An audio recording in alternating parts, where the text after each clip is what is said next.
tangan saya lagi kelibet kabel ini. Tadi mau rekaman, lagi beresin kabel, tiba-tiba masuk, gak bisa bergerak. Gawat nih, ada yang bisa bantuin saya nggak? Ini gimana kalau nggak bisa lepas, saya nggak bisa rekaman video ini. Saudaraku yang terkasih, apakah Anda pernah mengalami situasi yang kurang lebih sama dalam hidup Anda? Di mana ada beberapa hal yang membuat hidup Anda terikat, menjadi tidak bebas bergerak, menjadi tidak bisa berkembang dengan baik, dan juga tidak bisa maju dalam hidup.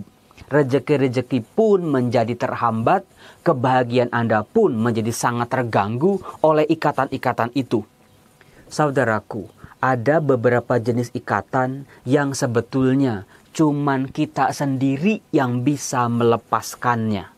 Banyak orang merasa ribet, banyak orang merasa terbebani, hidupnya nggak bahagia, merasakan kehancuran demi kehancuran. Sebetulnya sederhana.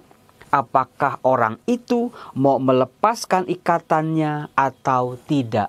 Kalau dia mau melepaskan ikatannya, dia akan merdeka dan dia akan menjadi pribadi-pribadi yang bebas sebagai anak-anak Allah. Nah, saudara-saudaraku, silakan di kolom komen Anda tulis aneka macam pengalaman-pengalaman manusia yang membuat manusia terikat, tidak bebas. Misalnya, 1. Terikat oleh masa lalu. Apapun itu, seringkali kita sebut dengan sebuah trauma. Ada orang yang sangat takut kalau melihat badut. Di mana anak-anak yang lain kalau lihat badut mereka bisa tertawa, terbahak-bahak. Tapi ada orang-orang yang kalau lihat badut itu langsung histeris ketakutan. Bisa jadi di masa lalunya dia pernah ditakut-takuti oleh orang tuanya, oleh kakaknya, bahwa badut itu akan menculik dia misalnya. Maka sampai dewasa dia akan ketakutan setengah mati dengan badut itu.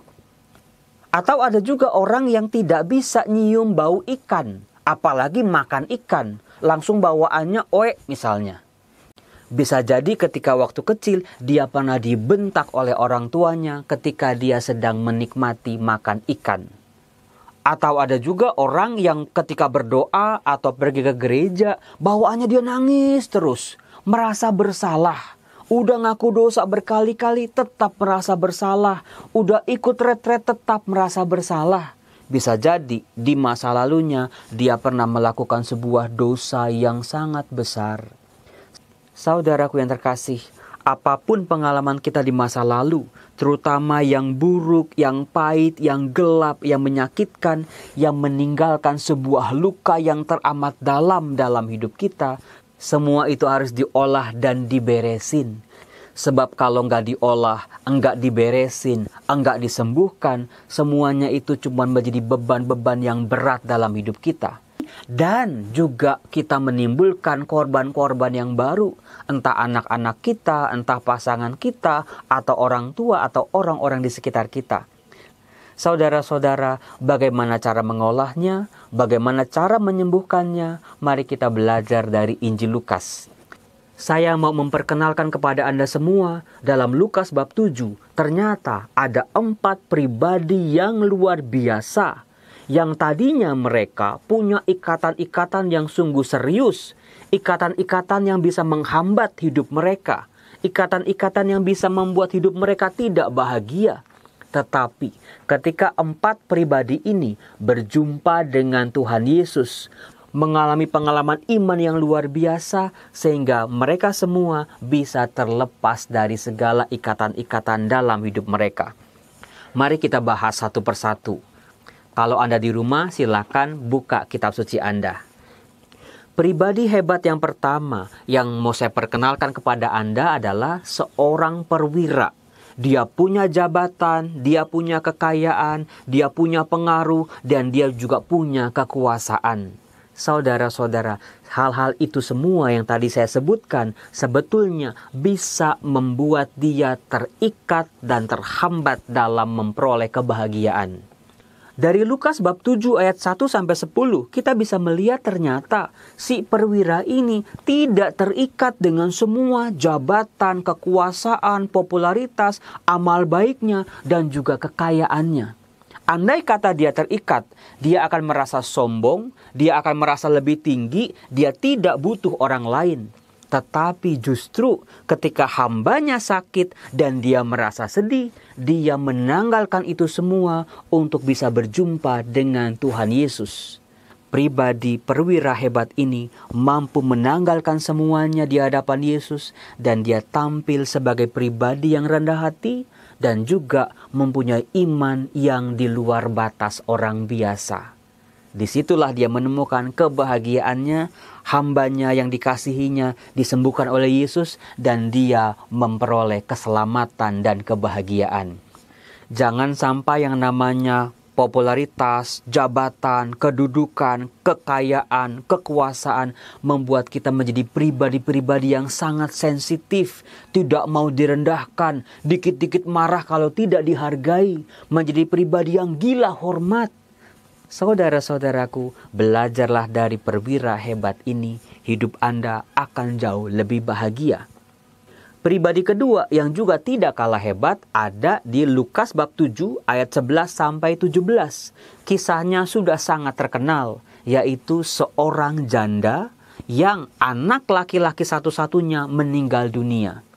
Bisa kita bayangkan saudara-saudara, ikatan macam apa yang sedang mengancam hidup si janda ini? Yaitu sebuah kehancuran, kesedihan yang tidak berkesudahan karena hidupnya ditinggalkan oleh orang-orang yang dikasihinya. Disebut dia janda, berarti pasangannya sudah lebih dulu meninggal. Sekarang anak laki-lakinya satu-satunya juga ikut meninggal. Tetapi dalam kehancuran dan kesedihannya, dia berjumpa dengan Yesus. Dia diajak oleh Yesus, jangan menangis. Bisa jadi si janda ini menolak. Bisa jadi janda ini akan merasa tersinggung. Tetapi saudara-saudara, janda ini mengikuti apa yang dikatakan oleh Yesus. Dengan kata-kata Yesus, jangan menangis kepada si janda ini. Yesus sebetulnya mengajak si janda ini untuk berani melepaskan kesedihannya. Dan hasilnya luar biasa. Janda ini membiarkan Yesus untuk menghampiri jenazah anaknya dan Yesus membangkitkan anaknya dari kematian. Dari kisah ini kita bisa belajar dari sikap iman sederhana dari si janda tadi.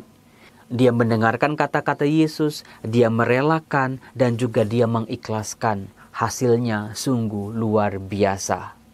Kemudian pribadi ketiga yang tidak kalah hebatnya ada di Lukas bab 7 ayat 18 sampai 35, yaitu Yohanes Pembaptis. Saudara-saudaraku, sebagaimana kita tahu, Yohanes Pembaptis usianya lebih tua dari Yesus. Dan juga Yohanes Pembaptis lebih dulu berkarya di hadapan orang banyak. Banyak orang datang kepada Yohanes Pembaptis, mendengarkan kata-katanya, mendengarkan seruan pertobatannya. Yohanes Pembaptis juga memiliki murid-murid yang juga setia kepada dirinya. Tetapi dari kisah ini saudara-saudara, kita bisa melihat pribadi Yohanes Pembaptis yang luar biasa. Dia tidak merasa tersaingi. Dia tidak menjadikan Yesus sebagai ancaman bagi popularitasnya. Dan juga Yohanes Pembaptis sadar akan tugas dan tanggung jawabnya sebagai pembuka jalan bagi kehadiran Yesus Kristus. Saudara-saudaraku yang terkasih, banyak dari kita kalau tidak hati-hati, hidupnya terancam, tidak bahagia dan merasa gagal ketika ada generasi-generasi muda yang jauh lebih hebat, jauh lebih populer, jauh lebih punya pengaruh. Belajarlah dari Yohanes Pembaptis. Pribadi yang keempat yang juga luar biasa adalah seorang perempuan yang ada di Lukas bab 7 ayat 36 sampai 50. Nama si perempuan ini tidak dikatakan, tetapi situasinya di masa lalu disebutkan, yaitu dikatakan di ayat 37, seorang perempuan yang terkenal sebagai seorang berdosa. Saudara-saudaraku yang terkasih, perempuan ini sedang hidup dalam ikatan karena dosa di masa lalu. Bukan dosa biasa, tapi dosa besar. Bukan sebuah dosa yang cuma dia dan Tuhan yang tahu. Tetapi dosanya sudah menjadi rahasia publik di antara orang banyak. Sudah bisa dibayangkan masa lalunya bagaimana. Sudah bisa dibayangkan sikap orang-orang terhadap dirinya. Bisa dibayangkan hidupnya tidak bahagia, selalu menangis, dan tidak punya masa depan. Tetapi saudara-saudara, belajarlah dari si perempuan hebat ini. Dia tidak mau dosanya di masa lalu yang sudah menjadi rahasia publik mengungkung dirinya dan menghancurkan dirinya secara luar biasa. Dia mampu mendobrak itu semua dan dia mampu melakukan hal-hal yang tidak terpikirkan oleh orang-orang lain. Yaitu dia datang kepada Yesus, dia membasuh kaki Yesus dengan air matanya dan menyekanya dengan rambutnya. Saudara-saudaraku yang terkasih, tindakan perempuan ini sungguh luar biasa. Maka tidak heran tindakannya dipuji oleh Yesus. Saudara-saudaraku, siapa sih di antara kita yang tidak pernah berbuat dosa? Banyak dari kita punya masa lalu yang kelam, bahkan sangat kelam. Tetapi kita semua membiarkan diri diikat, dikungkung oleh kuasa kegelapan itu.